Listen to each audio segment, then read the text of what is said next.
Hello guys. तो आज हम लोग जानेंगे कि जो ट्रांसफ़र पोर्टल हमारा खुला है अक्टूबर 2025 का, उसके लिए हमें मिनिमम क्राइटेरिया क्या रखा गया है ट्रांसफ़र के लिए और क्या कंडीशंस हैं, क्या उसके रूल्स हैं, वो हम लोग आज समझेंगे। तो आपको मैं बता दूं कि जो मिनिमम इंगेजमेंट का कंडीशन है उसे 1 ईयर से बढ़ाकर 2 ईयर का कंटिन्यूस इंगेजमेंट कर दिया गया है। मीन्स अगर आपने 2 ईयर की कंटिन्यूस सर्विस दी है जीडीएस के तौर पे अपने पोस्ट पे, तभी आपको ट्रांसफ़र मिलेगा। और ये कंडीशन उन लोगों के लिए लागू है जिन्होंने 1/7/2024 के बाद ज्वाइन किया है। जिन लोगों ने अभी 1/7/2024 के बाद ज्वाइन किया है उन्हें मिनिमम 2 ईयर की कंटिन्यूस इंगेजमेंट चाहिए। आप लोग सोच रहे होंगे कि कंटिन्यूस इंगेजमेंट क्या होता है। कंटिन्यूस इंगेजमेंट वो हुआ कि विदाउट ब्रेक, जिसमें आपका कोई पुट ऑफ का पीरियड नहीं होना चाहिए या लीव विदाउट अलाउंस पे आप नहीं होने चाहिए। मान लीजिए आपको 1 मंथ का लीव विदाउट अलाउंस ले लिया, तो आपको 1 मंथ आपके 2 ईयर में से कम हो गया है, तो उसे आपको 1 मंथ एक्स्ट्रा काम करके आपको वो फुलफ़िल करना होगा, तब आपका 2 year of continuous engagement fulfil होगा।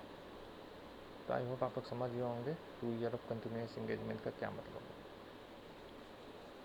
लेकिन जिन लोगों ने 1/7/2024 से पहले ज्वाइन किया है उन लोगों के लिए अभी भी 1 ईयर का ही कंडीशन रखा गया है। 1 ईयर का कंटिन्यूस इंगेजमेंट अगर उन लोगों ने कंप्लीट कर लिया है, जिन लोगों ने 1/7/2024 से पहले ज्वाइन किया है, तो उनका ट्रांसफ़र होगा। लेकिन ये रूल सिर्फ 31/12/2025 तक ही लागू रहेगा। 31/12/2025 के बाद ये कंडीशन हटा दिया जाएगा। फिर उन्हें भी 2 ईयर का कंटिन्यूस इंगेजमेंट चाहिए, तभी वो लोग भी इसमें क्वालिफाई कर सकते हैं और अपना आप इसमें फॉर्म फिल कर सकते हैं ट्रांसफ़र के लिए। उसके बाद अब हम लोग देखते हैं आगे क्या कंडीशन। जिन लोगों को म्यूचुअल एक्सचेंज करना है, मीन्स म्यूचुअल ट्रांसफ़र जो होता है, उसके लिए भी कम से कम 1 ईयर की कंटिन्यूस इंगेजमेंट होनी चाहिए दोनों पार्टी, जिसे लेना है और जिन दो लोगों को करना है उन दोनों लोगों का 1 ईयर का कंटिन्यूस इंगेजमेंट होना चाहिए अपने पोस्ट पे। और आपको बता दें कि मेल जीडीएस को 2 चांसेस मिलते हैं ट्रांसफ़र लेने के, और फीमेल जीडीएस को 3 चांसेस मिलते हैं ट्रांसफ़र लेने के। और मान लीजिए आपने एक बार पहले ट्रांसफ़र ले लिया, आज मान लीजिए ए जगह से अब बी जगह है, तो कम से कम बी जगह पे आपको 1 साल की कंटिन्यूस सर्विस देनी होगी, तभी आप फिर से ट्रांसफ़र के लिए अप्लाई कर सकते हैं। ये नहीं कि आप आए फिर 1-2 महीना हुआ फिर आपका ट्रांसफ़र पोर्टल खुला और आपने फिर अप्लाई कर दिया, तो ऐसा नहीं होगा। आपको कम से कम 1 ईयर वहाँ कंटिन्यूस सर्विस देनी होगी। मैं बार बार बता रहा हूँ, कंटिन्यूस इंगेजमेंट का मतलब यही होगा कि उस पीरियड में आप पुट ऑफ नहीं होनी चाहिए, आपका उस समय कोई लीव विदाउट अलाउंस में आप नहीं होने चाहिए, वरना आपका टाइम पीरियड बढ़ते जाएगा जब तक आपका कंटिन्यूस सर्विस 1 ईयर का नहीं होगा, तभी आपको ट्रांसफ़र मिलेगा। और आपको अगर ट्रांसफ़र लेना है तो आपको अपने ही स्लैब या अपने ही लेवल में लेना होगा।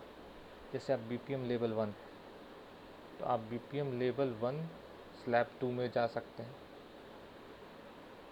अगर आप बीपीएम लेवल 1 है तो एबीपीएम डाक सेवक के लेवल 2 में आप जा सकते हैं। अगर आप बीपीएम लेवल 2 हैं तो आप बीपीएम लेवल 2 के टीआरसीए के स्लैब 3 में भी जा सकते हैं। एपीएम डाक सेवक अगर आप लेवल 1 हैं तो एपीएम डाक सेवक लेवल 1 में आप जा सकते हैं। पर इस हिसाब से आप यही समझिए कि जो आपका लेवल है आपसे बेसिक जिससे मैच हो रहा है उसी में आप ट्रांसफ़र ले सकते हैं। ये नहीं कि आपका बेसिक कम है आप ज़्यादा में ट्रांसफ़र ले लें, ऐसा आप नहीं कर सकते। तो मेन बात आप मोटा मोटी यही समझें कि 1/7/2024 से पहले जिन लोगों ने भी ज्वाइन किया है उनके लिए 1 ईयर का इंगेजमेंट चाहिए, और 1/7/2024 के बाद जिन लोगों ने भी ज्वाइन किया है उन्हें 2 ईयर का इंगेजमेंट चाहिए कंटिन्यूस, तभी उन लोगों का ट्रांसफ़र हो पाएगा। और जिन लोगों ने जो ऑलरेडी ट्रांसफ़र लेके आए हैं उन्हें कम से कम 1 ईयर का कंटिन्यूस उस पोस्ट पे इंगेजमेंट होना चाहिए, तभी वो फिर से अप्लाई करें नई जगह ट्रांसफ़र के लिए। तो होप आप लोग समझ गए हो कि क्या रूल्स और रेगुलेशंस हैं। ये देख सकते हैं, ये ऑफिशियल नोटिफिकेशन है।